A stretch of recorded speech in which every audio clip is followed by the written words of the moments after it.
Hello, and welcome to the Quick Flick Critic Reviews and Interviews. I'm your host, John Smistad, and these are my takes on films both new and not so, spanning a wide range of genres and tastes, plus conversations with some of the coolest people in indie entertainment. Now, let us rock with this one, shall we? My guest today on the Quick Flick Critic Reviews and Interviews is a first-time director, first-time filmmaker of a feature film, DEVON JOVI JOHNSON. His film, which I have seen, it's a hell of a trip, man.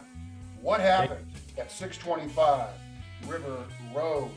DEVON, thanks for being on the Quick Flick Critic Reviews and Interviews. We really appreciate it. It's a pleasure. Same here, man. Thanks for having me. Absolutely.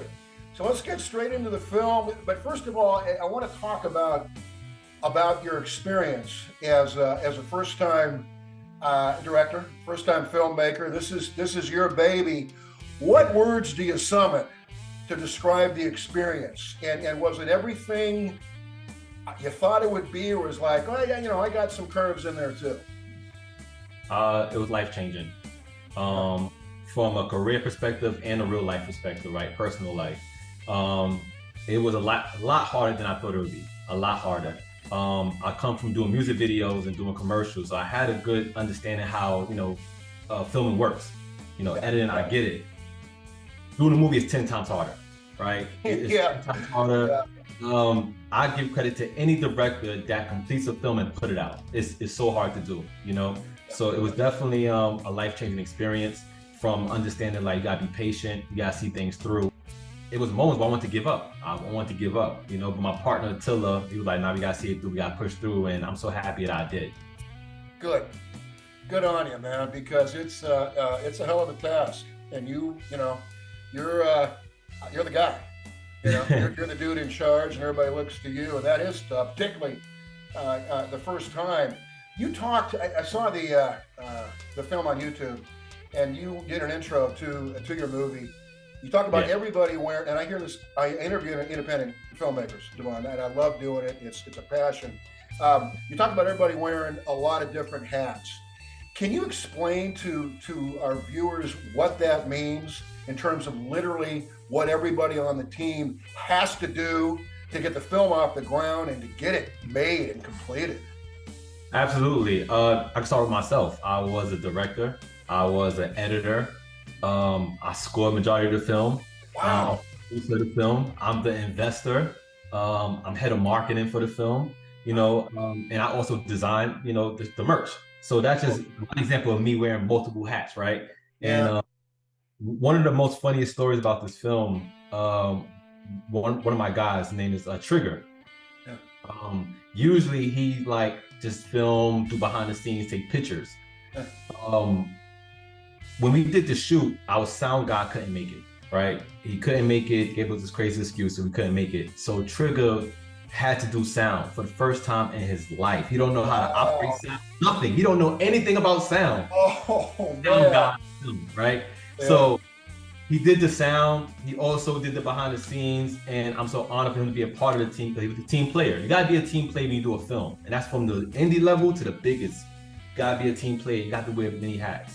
So, those are just small examples of, our team wearing many hats to get the film done and get to where it's at today. You were also billed as, and I thought this was you, having seen you in the YouTube intro. You were Uber driver 1, is this correct? Yes, I was the Uber driver for sure. Okay, and there was ominous music. It's like, is this guy, what's up with him? Yeah. I'm not going to get into specifics about what happened. It's cool the way you did that. Yeah, a lot of people thought a lot about my character. And to talk about the intro, right? So the version you saw is only for theatrical, right? So people that come into the theater, I want to give them a warm thank you before they see the film, and give expectations of what they're about to watch. Yeah. So the streaming platforms won't have that intro of me talking in the front. Only the theatrical version has that. Oh, okay. It was cool. Yeah. It was cool. Yeah. I appreciated it. So tell us about the film. We don't want to get into specifics and spoil the plot, because there's twists and a lot going on here. Really cool the way you wrote the story, and then you had another professional do the screenplay. Is this correct? Yes, that's two different things. People don't understand that. It's two different things. It's my story, but I have my partner, Alan, who lives in Poland. He structured it to make sure it's good for screenplay, right? You gotta make sure the dialogue is correct. And that was his profession. That's what he did. Okay. Talk about the film if you would. What do you want us to know without giving away key plot points here? I mean, in the smallest form, it's just about, you know, two girls going away for spring break, and they just go through some weird things, and some crazy things start happening.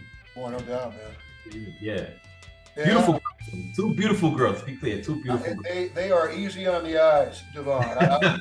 And talented. Beautiful and talented. No, they were super talented. I think you could call, again, the film is What Happened at 625 River Road, a horror picture. You talked about making you think. You had misguided laws in here. You definitely touched on mental illness. You touched on wayward family bonds and commitments, and I know you know what I'm saying. You covered all around, and I think that's really cool, because most horror films are just, you know, a guy gets stabbed in the eye, and that's pretty much what you got to think about. But you clearly wanted to do more than that, man, with your art. Yeah, absolutely. I just, number one, for the fact that some things you brought up, like mental illness, was very important to me. So the fact that you watch it and get it's an honor. It's like, wow, you understand where I'm coming from. Yeah. But yeah, I'm just like a big fan of making people think. I like when people go, after they leave the movie theater, I want them to still think about my film. And when they watch it on a second time, which some people did at Regal, they came back a second time and appreciated it even more, because a lot of things they missed the first time. Yeah. And those are the films I want to make, which I said is also inspired by like Christopher Nolan. You'll watch like a movie like Tenet, you gotta watch it 2 to 3 times, really digest what's really going on and make you appreciate it a lot more. And that's the kind of filmmaker that I want to be, director that I want to be, and just inspire others to do the same. Cool. Where can people see it? We got to get people's eyeballs on this film, my friend. Yeah. So currently we in select Regal movie theaters. Our next screening will be in Atlanta on the December 15th. Go to the website 625riverroadthemovie.com. We also land a distribution deal with Byron Allen Company, nice. Media, so it'll be everywhere January 12th, for sure. Nice. Yes. Good on you. Yeah, that's pretty quick. That's pretty. Yeah, quick. I mean, I'm blessed, man. I was, for my first film to get all these things to happen, like Regal, like we did one night of screening. Regal saw the movie and they loved it, and then they said, you know what? Let's do a whole week run and see how it goes. We sold out every night. Wow. Literally. The film is What Happened at 625 River Road. I've seen it.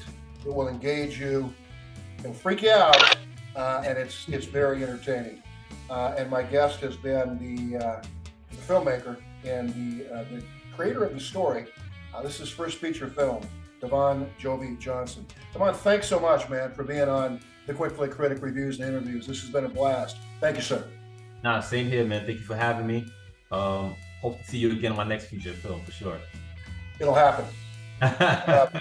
Thanks, man. Thanks for watching this episode of the Quick Flick Critic Reviews and Interviews.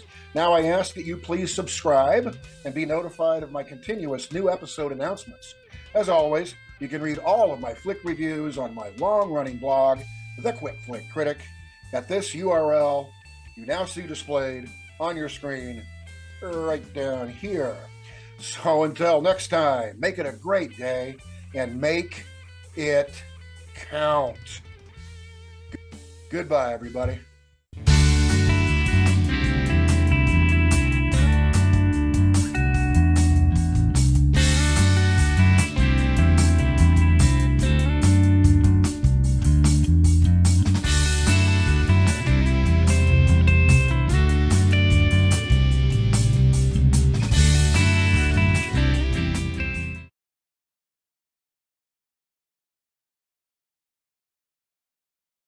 Aww.